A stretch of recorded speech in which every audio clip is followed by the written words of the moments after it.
You are listening to an update from Washington with the Congressman from Alabama's 1st Congressional District, Bradley Byrne. Now from our nation's capital, Congressman Byrne. Well, welcome into this edition of an update from Washington. I'm Seth Morrow, joined by Congressman Bradley Byrne. Congressman, today we're going to talk about the Iran nuclear agreement. Can you just first let us know what is this agreement and why has the Obama administration put it forward? Well, it's an agreement that involves not just the United States and Iran, but some other nations like Russia, China, France, Germany, Britain. And what this agreement does is it will allow, at the end of a 13-year period, the Iranians to acquire enough nuclear material to have a nuclear weapon. Now, that is if they don't cheat. If they cheat, they can get it quicker than that, and I think we have to assume they will cheat. And there's an inspection regime in there that's supposed to be able to detect it if they do, but many of us have looked at it and decided it's not much of an inspection regime, so I think we need to assume that they will cheat, and so they'll have a nuclear weapon within that time period. It also releases $150 billion have been frozen in bank accounts, money that otherwise would belong to the Iranians, we've frozen, and allow them to sell their oil in the international market, which will net them around $100 million extra a year. And it will allow any country in the world to sell them weapons, including Russia. And Russia wants to sell them weapons to make money.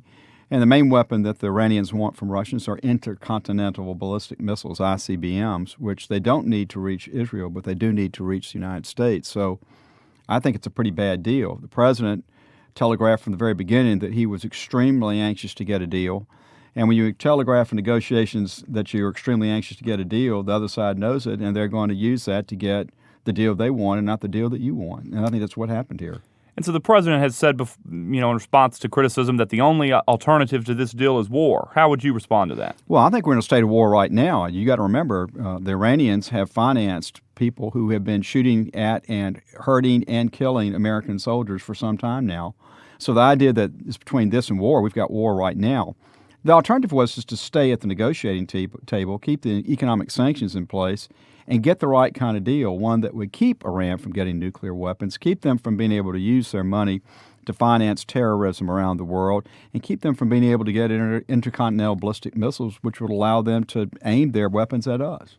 And what are some of our allies like Israel, in the Middle East, what are they saying about this deal? Well, I was in Israel a couple of weeks ago. We met with Prime Minister Netanyahu of that country, and he's clearly opposed to it, as are many of our other allies in the Middle East.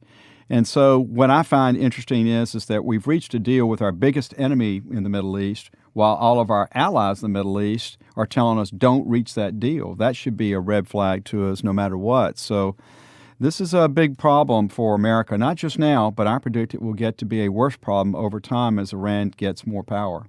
So is there an ability for Congress to try to stop this deal? Yeah, there is a piece of legislation that we passed a few months ago that gave us the ability to disapprove of it through our own vote here in the House and in the Senate. Now, the way the president negotiated this, it was not going to come to Congress for a vote, so we forced him into allowing us to vote on it. We'll have that vote this week in the House. I intend to vote against it. I think the House will clearly disapprove it. Now, I don't know what the Senate's going to do. There's some troubling news out of the Senate that indicates they might not be able to block it over there, which would be too bad. But we can only do what we can do in the House, and so the House is going to bring this up for a vote. I certainly will lend my voice and support to all efforts to oppose this deal, and I think the deal will be disapproved in the House. And if the deal goes into effect, is it permanent, or could a new president change the deal? Well, that's the one benefit of the way the president negotiated this. He negotiated it as an agreement, not as a treaty, so it's not binding on the next administration. So the next president who'll come into office in less than 18 months could literally walk in and say, I'm not going to stick to that deal. That's not a deal I want to do. Well, thank you so much, Congressman, for that update. And if people want to let you know about the deal, how can they get in touch with you? Well, as always, I appreciate people listening in. It's very important for us to have this. So please call into our office in Mobile or in Summerdale, or go online at byrne.house.gov and let us hear from you. You have been listening to an update from Washington with Congressman Bradley Byrne. Congressman Byrne encourages you to contact him with any comments or questions. You can email him online at byrne.house.gov or find him on Facebook under U.S. Representative Bradley Byrne. Stay tuned to this station next week for another timely report from our nation's capital. This broadcast has been pre-recorded.